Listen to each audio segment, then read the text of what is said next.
Hello students, good morning. जो अपना MSc जो फाइनल जोग्राफी में जो अपनी जो पेपर चल रहा था क्लाइमेटोलॉजी एंड ओशियनोग्राफी में अपना जो टॉपिक चल रहा था हिंद महासागरीय तलीय उचावच का जो अपन वर्णन अपन पढ़ रहे थे। पिछले वीडियो तक अपन ने जो हिंद महासागर का परिचय और उसमें उसका जो विस्तार था, उसकी गहराई थी, उसके बारे में अपन ने अध्ययन किया था और उसमें कौन कौन से जो कटक पाए जाते हैं उनके बारे में अपन ने अध्ययन किया। आज अपन हिंद महासागर की जो प्रमुख जो द्रोणियां हैं उनके बारे में अपन अध्ययन करेंगे।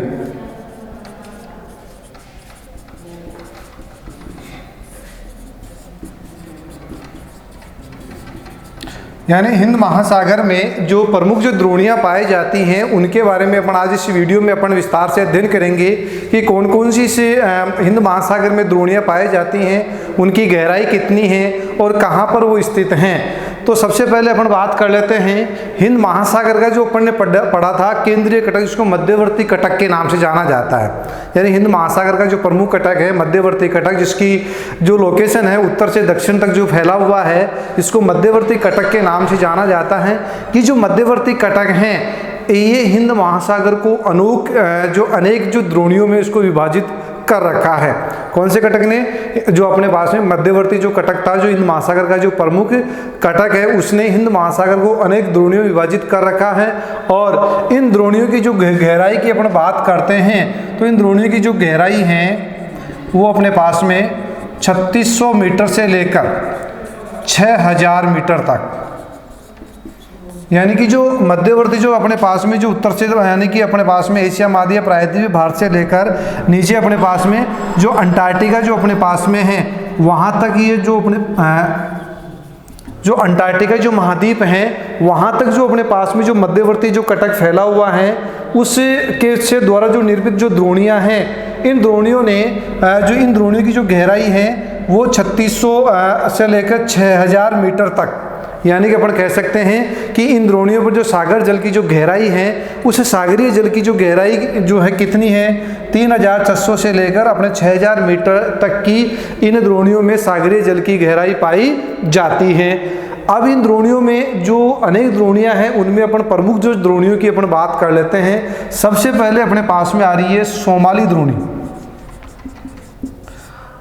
सोमाली द्रोणी यानी इस सोमाली जो द्रोणी का जो विस्तार है वह है अपने पास में सैकोत्रा छागोस कटक। सैकोत्रा छागोस कटक कहाँ था? 5 डिग्री दक्षिण अक्षांश के पूर्व में, यानी अपने पास में जो मध्यवर्ती कटक है उसके पश्चिम में 5 डिग्री दक्षिणी अक्षांश, जैसे अपने पिछली वीडियो में अपन ने पढ़ा था या आपने सुना होगा देखा होगा कि जो सैकोत्रा छागोस कटक है वो मध्यवर्ती कटक के पश्चिम में 5 डिग्री से प्रारंभ होता है। वो अपने पास में जो अपने अफ्रीका महाद्वीप के पूर्वी तक जाता है।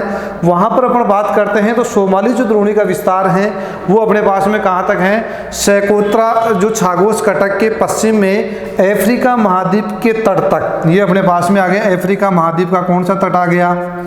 ये अपने पास में अफ्रीका महाद्वीप का जो पूर्वी तट है उसमें। तो सोमाली जो द्रोणी है वो सैकोत्रा छागोस कटक के पश्चिम में अफ्रीका महाद्वीप के पूर्वी तट तक इस द्रोणी का विस्तार पाया जाता है।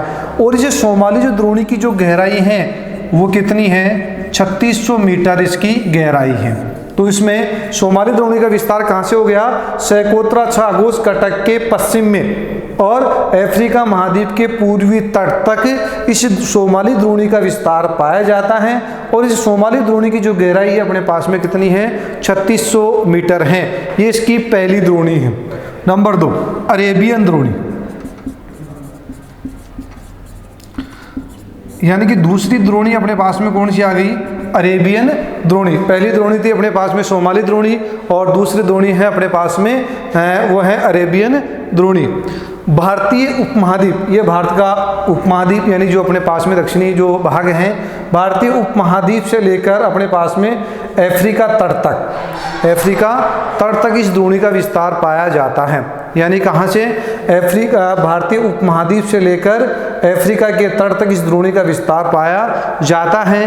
और इसमें जैसे अपन ने कि जो अपने पास में यहाँ पर इस जगह जैसे अपन ने पिछले वीडियो में जो कार्लसबर्ग कटक अपन ने पढ़ा था कि कार्लसबर्ग कटक जो अपने पास में लक्षद्वीप है, मिनिकॉय द्वीप हैं, चोल द्वीप हैं, ये किसके अवशेष हैं? कार्लसबर्ग कटक के अवशेष हैं। तो ये जो अपने पास में जो अरेबियन द्रोणी है जिसका विस्तार भारतीय उपमहाद्वीप से लेकर अपने पास में अफ्रीका तट तक, जो इसकी अफ्रीका तट की जो मुख्य भूमि है उस तक इसका अरेबियन द्रोणी का जो विस्तार पाया जाता है, इस द्रोणी को कार्लसबर्ग कटक जो है दो भागों में बांट देता है।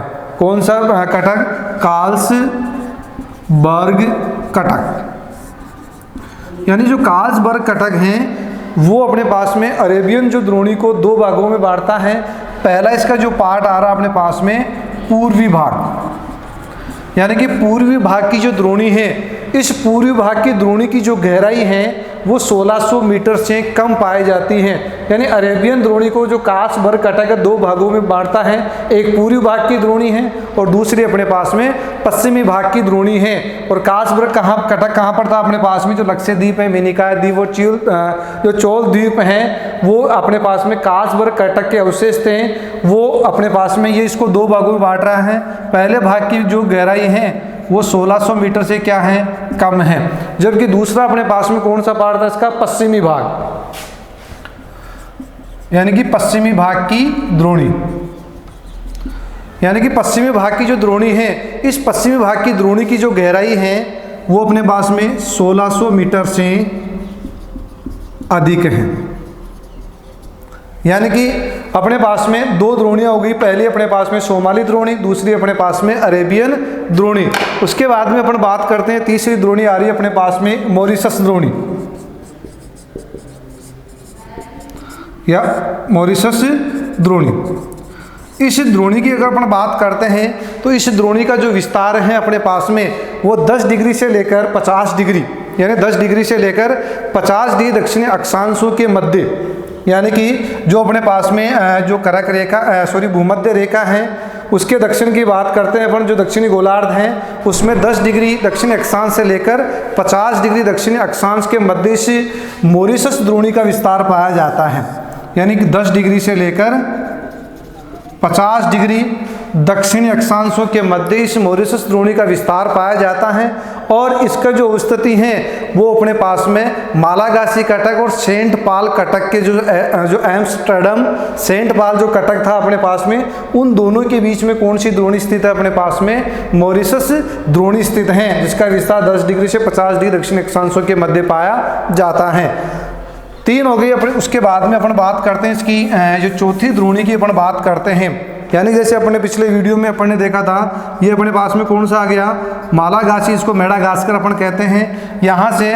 और इसमें अपन ने जैसे जो मध्यवर्ती कटक का जो 30 डिग्री यानी 30 डिग्री दक्षिणी अक्षांश के बाद की अपन बात करते हैं, यह 30 डिग्री तक इसको छागोस कटक के नाम से जाना जाता था। 30 डिग्री के पश्चात इसको एम्स्टर्डम सेंट पॉल कटक के नाम से इसको जाना जाता था। तो सेंट पॉल कटक और मालागासी कटक के मध्य कौन सी द्रोणी पाई जाती थी? मॉरिशस द्रोणी पाई जाती हैं। और उसके बाद में चौथी अपने पास में द्रोणी आ रही है पूर्वी अंटार्कटिका द्रोणी। अपने पास में जो केंद्रीय पूर्वी जो चौथी द्रोणी आ रही है पूर्वी अंटार्कटिका द्रोणी, इस द्रोणी की अपन बात करते हैं। इस द्रोणी को केंद्रीय कटक ने इस जो है घेर रखा है। यानी कि पूर्वी अंटार्कटिका जो द्रोणी है, जो अपना केंद्रीय कटक था, जो मध्यवर्ती कटक से नाम जाना जाता है, उसको पूरी तरह से घेर रखा है। और इसका जो विस्तार है वो 50 डिग्री दक्षिणी अक्षांशों के दक्षिण में पाया जाता है। यानी कि अब यहाँ पर कितना? 50 डिग्री दक्षिणी अक्षांश। इस 50 डिग्री दक्षिणी जो अक्षांश हैं उसके भी नीचे पूर्वी अंटार्कटिका जो द्रोणी है उसका विस्तार पाया जाता है। नंबर 5 अपने पास में कोकस किलिंग द्रोणी, जो कोकस किलिंग द्रोणी, यानी कि पांचवी जो इसकी मुख्य द्रोणी है वो है कोकस किलिंग द्रोणी। हिंद महासागर के में ये सर्वाधिक विस्तार वाली द्रोणी है, जिसका विस्तार 5 डिग्री उत्तरी अक्षांश से शुरू होता है। यानी कि इस जो कोकोस जो किलिंग द्रोणी है इसका विस्तार 5 डिग्री उत्तरी अक्षांश से लेकर इसका विस्तार अपने पास में जो है वो 50 डिग्री दक्षिणी अक्षांशों तक इसका पाया जाता है। कहीं पर आपको इसका जो द्रोणी का विस्तार है, कोकोस किलिंग द्रोणी का जो विस्तार है वो 10 डिग्री उत्तरी अक्षांश से लेकर 50 डिग्री दक्षिणी अक्षांश तक इसका विस्तार पाया जाता है। और इस द्रोणी की जो गहराई की अपन बात करते हैं वो इसकी जो गहराई है वो 3600 मीटर से लेकर 5500 मीटर तक इसकी गहराई पाई जाती है। पूर्व जो कोकोस किलिंग द्रोणी के बाद में अगली जो द्रोणी आती है वो अपने पास में अंडमान द्रोणी।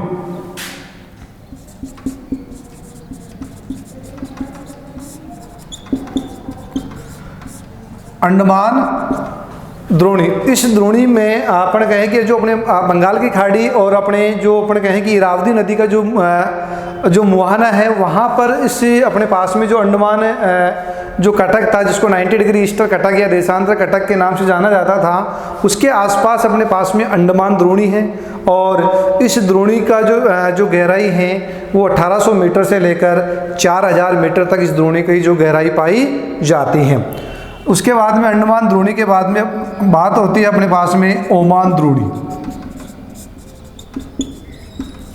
ओमान द्रोणी यानी कि अपने पास में यहाँ पर है फारस की खाड़ी,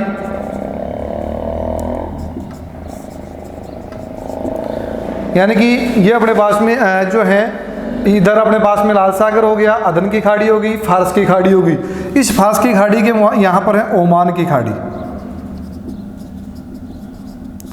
यानी कि यहाँ पर अपने पास में कौन सी है, ओमान की खाड़ी। तो अपन बात करें ओमान द्रोणी, तो ओमान की खाड़ी के सामने जो इसका जो निमग्न तट है यहाँ पर अपने पास में कौन सी द्रोणी है, ओमान की जो द्रोणी है। और इस ओमान की द्रोणी की जो गहराई है वो अपने पास में कितनी है, 3600 मीटर। यानी कि ओमान जो द्रोणी कहाँ स्थित है, ओमान की खाड़ी के सामने जो निमग्न तट है उसके सामने ओमान द्रोणी स्थित है। और ओमान द्रोणी की जो गहराई है वो अपने पास में कितनी है, 3600 मीटर की गहराई की ये ओमान द्रोणी है। लास्ट इसकी जो द्रोणी है वो है नेटाल द्रोणी।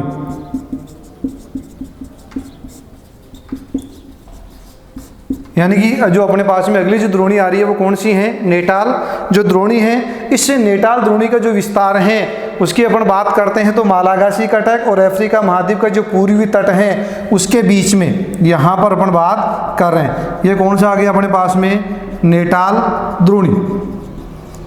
यानी कि मालागासी कटक और अपने पास में दक्षिणी अफ्रीका का जो पूर्वी तट है या अपन कहें अफ्रीका महाद्वीप का जो दक्षिणी भाग है उसका जो पूर्वी तट है उन दोनों के बीच में नेटाल द्रोणी स्थित है। उस नेटाल द्रोणी का जो गहराई है वो कितनी है, 5500 मीटर की इसमें क्या है, गहराई पाई जाती है। ये थी इस हिंद महासागर की प्रमुख द्रोणियाँ, जिसमें सबसे पहले अपने पास में सोमाली द्रोणी थी, उसके बाद में अरेबियन द्रोणी है, नंबर 3 पे अपने पास में मॉरिशस द्रोणी थी, नंबर 4 पे अपने पास में पूर्वी अंटार्कटिका द्रोणी थी, नंबर 5 कोकोस के किलिंग द्रोणी है, उसके बाद में जो अंडमान द्रोणी है, ओमान द्रोणी और नेटाल द्रोणी। अब अपन बात करते हैं हिंद महासागर के प्रमुख ग्रह। हिंद महासागर का जैसे पिछले वीडियो में अपन ने पढ़ा था कि हिंद महासागर का लगभग 80% जो भाग हैं वो सागरीय मैदान, अगाध सागरीय मैदान तक विस्तृत हैं। अर्थात अपन कह सकते हैं कि हिंद महासागर में गर्तों की संख्या बहुत कम है। अगर अपन इसमें बात करें तो मुख्य रूप से 6 गर्त हैं और इन 6 गर्तों में भी इसमें जो प्रमुख गर्त हैं उसका नाम है सुंडा गर्त, जिसको जावा गर्त के नाम से भी जाना जाता है। पिछले वीडियो में अपन ने पढ़ा था कि जो जावा गर्त है, सुंडा गर्त है, उस गर्त की जो गहराई है वो 7725 मीटर की जो गहराई का ये सुंडा गर्त है जो हिंद महासागर में स्थित है। और कहाँ पर है, जावा और सुमात्रा द्वीप के पास में स्थित है, इसलिए इसको जावा जो गर्त के नाम से भी इसको जाना जाता है। उसके बाद में जो अगला अपन बात कर लेते हैं हिंद महासागर के जो सीमांत सागर हैं उनकी अपन बात करते हैं कि हिंद महासागर के जो सीमांत सागर कौन कौन से हैं। तो इधर से अपन देखें तो यहाँ पर अपने पास में जैसे अपने पास में अरब सागर हैं, इसके बाद में इसमें अपने पास में जो ओमान जो फारस की खाड़ी है, ओमान की खाड़ी है, ये हिंद महासागर के प्रमुख जो सीमांत सागरों में इनकी गिनती होती है। उसके बाद में इसमें जो हिंद महासागर में जो प्रमुख द्वीप हैं वो कौन कौन से हैं। वैसे हिंद महासागर में बहुत सारे द्वीप हैं, पूर्वी द्वीप समूह हैं और इसके अलावा मेडागास्कर हैं, लक्षद्वीप हैं, मिनिकॉय हैं, चोल द्वीप हैं, ये बहुत सारे द्वीप यहाँ पर स्थित हैं। लेकिन इन द्वीपों में अगर अपन बात करते हैं, इन दो द्वीपों को अपन दो भागों में बांट देते हैं। एक अपने पास में महाद्वीपीय द्वीप हैं, इन महाद्वीपीय द्वीपों में सोकोत्रा और जंजीबार जो द्वीप हैं उनका प्रमुख नाम आता है। जबकि कुछ इस हिंद महासागर में जो ज्वालामुखी से निर्मित द्वीप हैं जिनमें रियूनियन और मॉरिशस द्वीपों का प्रमुख नाम आता है। यह था हिंद महासागर का प्रमुख जो अपने पास में तली और ऊंचावच का जो वर्णन अपन ने देखा कि हिंद महासागर की जो आंतरिक स्थिति है, तली का जो विस्तार है वो किस प्रकार से पाया जाता है, कटक और द्रोणीय इसमें कौन कौन सी थी, और यह था अपना हिंद महासागर का एक जो विस्तार था। और अगले वीडियो में नए टॉपिक के साथ फिर हाजिर होंगे। धन्यवाद।